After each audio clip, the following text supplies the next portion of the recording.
মঙ্গলবার বিকাল 4:20 নাগাদ শান্তির বাজার দমকল বাহিনীর নিকট খবর যায় শান্তির বাজার মহকুমার বীরচন্দ্র শহীদ মিনার সংলগ্ন এলাকায় জাতীয় সড়কে একটি যান দুর্ঘটনা ঘটে।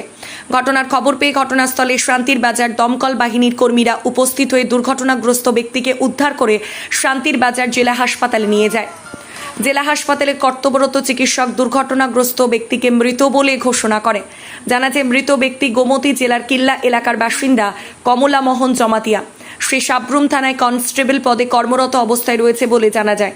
আজ রাত্রিবেলায় ডিউটি ছিল, তাই নিজ বাড়ি থেকে টিআর 03 থেকে 9269 নাম্বারের বাইক করে সাবরুমের উদ্দেশ্যে যাবার পথে বীরচন্দ্র শহীদ মিনার সংলগ্ন আসার পর টিআর 01 AU 1619 নাম্বারের মালবাহী ট্রাক সজোরে ধাক্কা দিয়ে চলে যায়। জানা যায় যে মালগাড়িটি আগরতলার দিকে যাচ্ছিল। মালবাহী ট্রাকের ধাক্কায় প্রাণ হারান কমলা মোহন জমাতিয়া। দুর্ঘটনাগ্রস্ত মালবাহী ট্রাকটি ঘটনাস্থল থেকে পালিয়ে গেলেও মন পাথর ফাঁড়ি থানার পুলিশের অক্লান্ত প্রচেষ্টায় ট্রাকটিকে আটক করা হয়। মৃতদেহ বর্তমানে শান্তির বাজার জেলা হাসপাতালে রয়েছে। আগামীকাল মৃতদেহ ময়না তদন্ত করে পরিবারের লোকজনের হাতে তুলে দেওয়া হবে। দুর্ঘটনার সঠিক কারণ জানতে তদন্তে নেমেছে পুলিশ। আজকে বিকাল 4:20 নাগাদ আমাদের অফিসে একটা ফোন আসে, বীরচন্দ্র শহীদ মিনার সংলগ্ন জাতীয় সড়কে একটা দুর্ঘটনা ঘটে। ওখানে গিয়ে দেখি একজন বাইকার হয়ে দুর্ঘটনাগ্রস্ত হয়।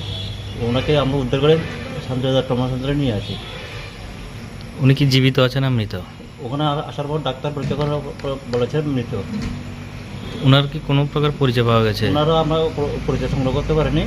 ঘটনা তদন্ত পুলিশ ছিল। বাইক নাম্বারটা জানা আছে?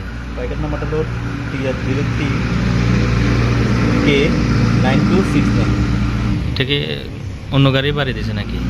ওখানে লোকাল পাবলিক বলেছে একটা ট্রাক নাকি বাড়ি দিয়ে চলে গিয়েছে।